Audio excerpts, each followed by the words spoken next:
Imagina que você está diante de uma prova e se encontra naquela questão de múltipla escolha muito difícil. Nesse momento, te oferecem duas opções.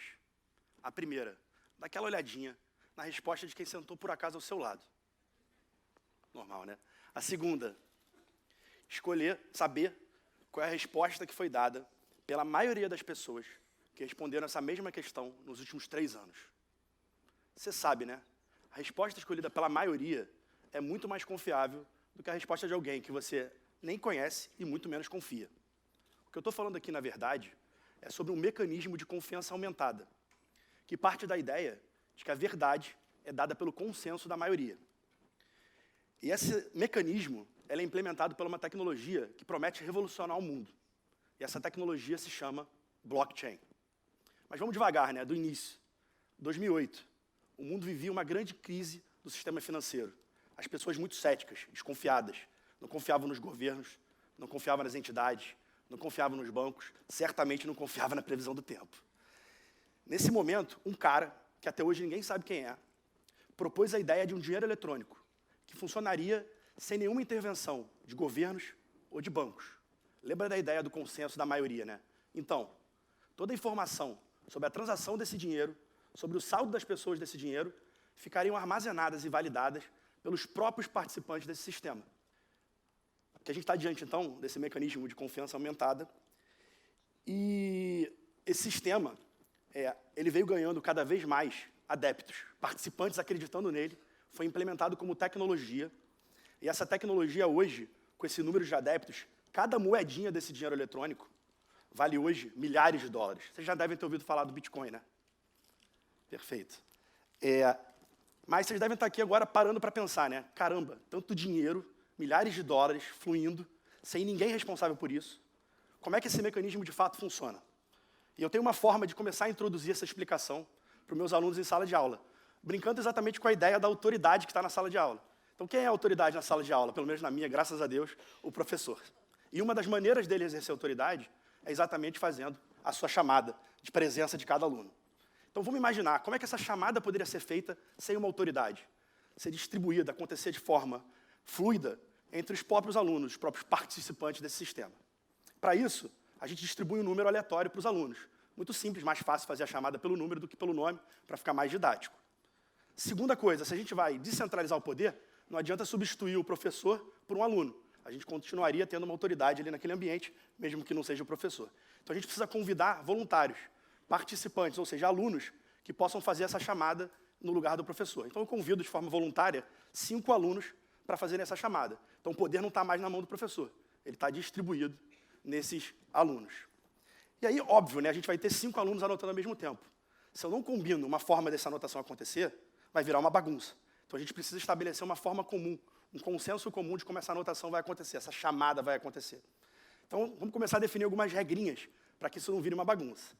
Primeira regra, toda vez que a gente ouvir um número, então, número 4, presente, número 3, presente, quem está ali na frente anotando um desses alunos tem que botar no quadro. Fácil, né? Segunda regra, imagina, um monte de gente falando rápido, número, você tem que anotar. Pode acontecer de alguém errar, não ouviu direito, estava distraído. Então, é interessante que a gente combine também, durante o processo, uma forma desses alunos verificarem se eles estão anotando de forma correta. Então, a segunda regra e a terceira têm esse objetivo. O que eu combino com os alunos? Pô, vamos a cada 2 números verificar se a gente ouviu direito? Então, a cada 2 números, faz um retângulo em volta dos números que você ouviu e soma esses números. Até minha filha de 5 anos faz, né? 4 mais 3, 7. Então, se eu preciso verificar, está certo aí? Deu 7, está certo aqui? A gente consegue ir verificando à medida que essa chamada vai sendo feita.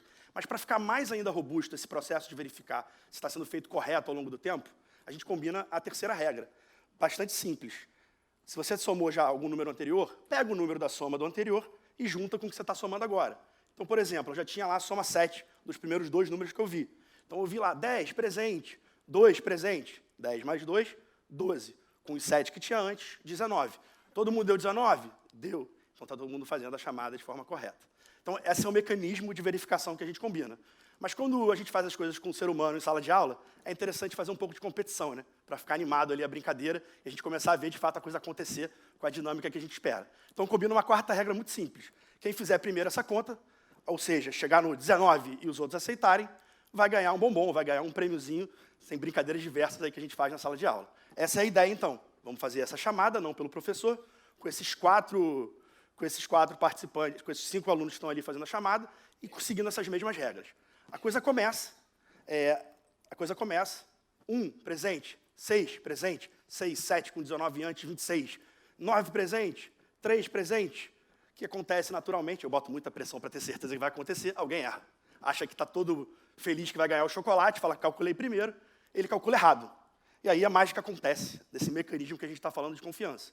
Quando essa pessoa erra, o que ela vai se deparar? Ela vai se deparar com a verdade que ela acredita, diferente das demais. Então, por exemplo, 40 não é a soma correta se a gente for verificar a soma que foi feita. Pessoas que fizeram a soma correta acharam 38. A gente tem 3 pessoas, 3 alunos, que somaram 38. Tem outro que também estava apressado, também fez errado. Mas o que acontece nesse momento?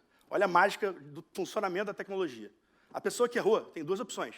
Uma, aceitar que errou porque a maioria tem uma verdade diferente da dela, adequar as informações dela e passar a estar aderente à maioria, aceitar a verdade que não era dela naquele momento, ou viver a sua ilusão o resto da vida. Ela pode continuar fazendo errado, mas se ela fizer errado, ela vai acertar mais alguma vez lá na frente? Não vai. Ela não vai ter mais chance de fato, conseguir fazer essa soma. Então, ela nunca mais vai ganhar o chocolate dela. Então, ela tem ali uma decisão. Eu continuo com a minha verdade, que só serve para mim, ou aceito a verdade da maioria e segue o jogo tentando ganhar essa competitividade, ganhar esse bombom. E aí, essa brincadeira, por que ela é interessante? Porque ela traz várias nuances dessa tecnologia. Eu não vou entrar em todas elas, mas tem algumas muito legais para a gente ver. Eu falei, né, o nome da tecnologia, blockchain. Precisa explicar muita piada porque que chama blockchain? A gente faz blocos, os blocos condensam informações, a identidade de cada conjunto de informações é usado na informação subsequente. O que isso permite? Permite que a gente tenha uma dependência histórica. A informação que eu estou validando hoje, ela é influenciada por todo o passado. Significa, se eu alterar o passado, eu rapidamente consigo perceber que aquela informação não está consistente. Então, eu consigo evitar que qualquer fraude possa acontecer nessa mecânica de garantir que as informações estão ali imutáveis, estão ali confiáveis. E mais do que isso, eu não tenho só uma cópia dessa informação. A chamada não está com o professor. A chamada está com os 5 alunos ao mesmo tempo. Se algum aluno tentar fraudar essa chamada, faz alguma diferença? Ele só está mudando a realidade que ele acredita. Mas a verdade, como eu disse no início, é garantida pela maioria. Então, o consenso diz qual é a verdade, de como é que é a informação que eu posso confiar.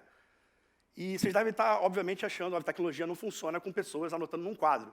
Então, na prática, essas computações, esses cálculos, são feitos por computadores extremamente potentes, desenvolvidos para lidar com essa tecnologia. Esses dados estão armazenados em computadores. Essas regras, na verdade, são algoritmos que rodam o que foi combinado entre as partes. Na verdade, versões de programas de computador. Mais do que isso, a gente não vai fazer soma, né? Porque soma é uma brincadeira fácil de fazer, como eu falei, né? Minha filha de 5 anos faz, mas tem um problema, né? 2 números podem dar a mesma soma sem serem os mesmos números. Mas se a gente usar um algoritmo criptográfico extremamente robusto, que garante qualquer vírgulazinha que a gente alterar ali vai sensibilizar o cálculo, a gente consegue garantir que nenhuma alteração vai acontecer. E mais do que isso, ninguém quer ganhar só chocolate, né? Então, a gente oferece o quê? Se você acertou, você foi o primeiro a fazer a conta certa, você pode criar dinheiro, no caso do Bitcoin, criar Bitcoin. Já ouviram falar em minerar, né? Deve estar, quem ouviu falar sobre isso, é isso, minerar, achei dinheiro. Legal, né? E óbvio que a gente está falando de uma maneira de funcionar. Essas regras podem estar combinadas de diferentes maneiras.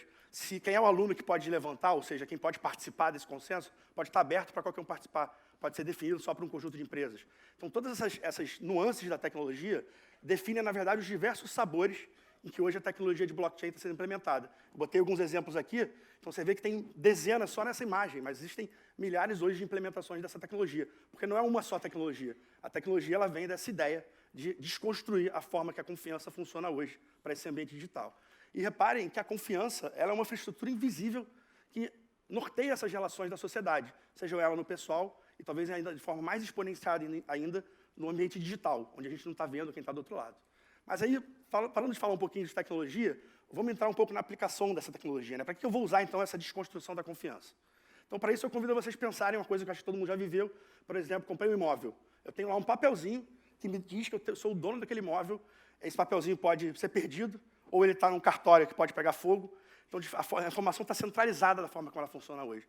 Mas imagina se aquele registro, a informação que eu tenho, a propriedade daquele imóvel, ele não tivesse num único lugar. Ele tivesse em vários lugares, ao mesmo tempo em todos os lugares.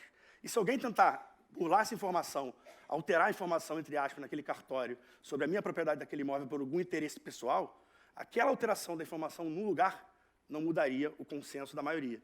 Então, a verdade seria garantida, a minha propriedade estaria segura, independente se um desses diversos lugares fossem alterados por má-fé ou por qualquer questão. Mas não só para registro, essa tecnologia pode ser usada.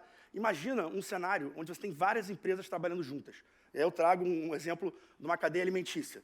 Imagina, para a gente chegar na nossa mesa, uma carne suína, um exemplo concreto, você teve alguém criar o porco, alguém fez lá o processo de abater o porco, alguém embalou, alguém transportou, alguém colocou na gôndola. Olha quantas empresas diferentes não estão trabalhando aqui. Hoje, cada empresa dessa tem o seu sistema e guarda as suas informações. E só passa para as outras, talvez, a verdade que seja interessante em compartilhar com as outras empresas. Mas imagina se essas informações todas estivessem só concentradas num único lugar, que não é um único lugar, é um lugar que está com todas elas ao mesmo tempo. E mais do que isso, se a gente pode botar as informações nesse lugar, que tem todas as regras validadas por todas as empresas participantes, a gente pode também combinar regras. E essas regras estarem em todos os lugares, validadas por todos os participantes. Então imagina, a gente não quer que uma carne suína fique armazenada numa temperatura muito elevada, senão ela estraga. E óbvio que é no interesse da transportadora, por exemplo, se ela cometeu algum erro no processo, que descarte a carga, porque isso seria um prejuízo para a transportadora. Mas a regra combinada por todos os envolvidos é que uma carga tem que ser mantida a uma determinada temperatura. Então, hoje, com sensores, você pode garantir que essa regra não vai ser cumprida, porque a informação está num lugar que não é só um lugar, que está compartilhado por todas essas empresas e validado por todas essas empresas, impedindo que, por algum interesse econômico, alguma delas possa manipular alguma informação. E isso não é uma tecnologia futurística. A gente já tem hoje grandes empresas varejistas que você consegue chegar na gôndola do supermercado, escanear com o seu celular o QR Code que está atrás da embalagem e saber o que aconteceu com aquele alimento, desde o momento que aquele porquinho foi criado até ter chegado na gôndola do supermercado para você consumir.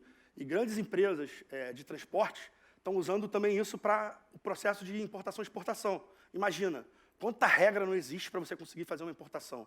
Tributos, questão alfandegária, questões, às vezes, de saúde.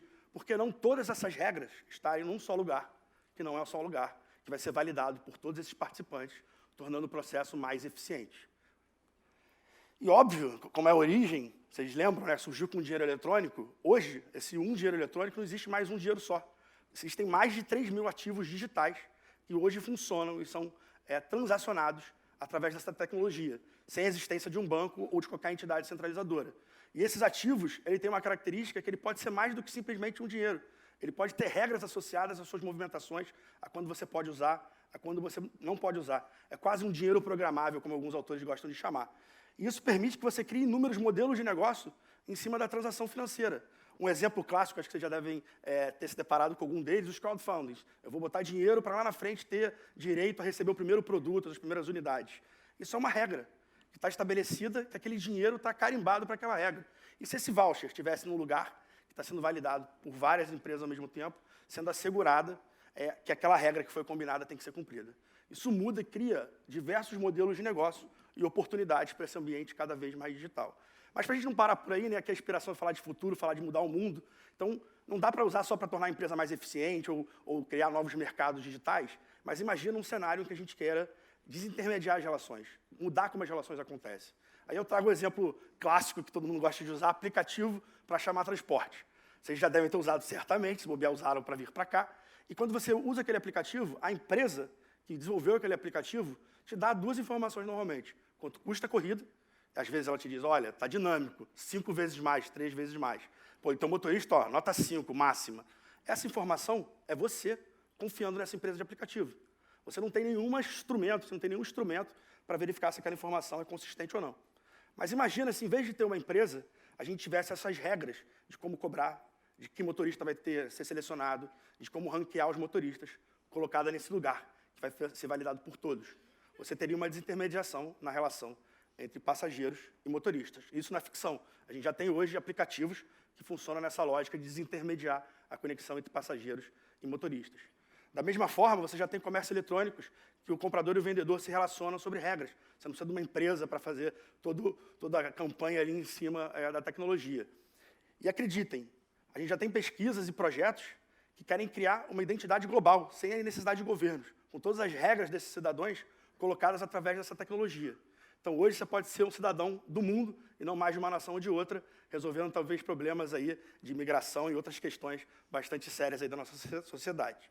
Então, o recado que eu queria deixar para vocês é que a gente está diante de uma mudança nessa relação de confiança e a tecnologia vai acelerar esse processo de transformação.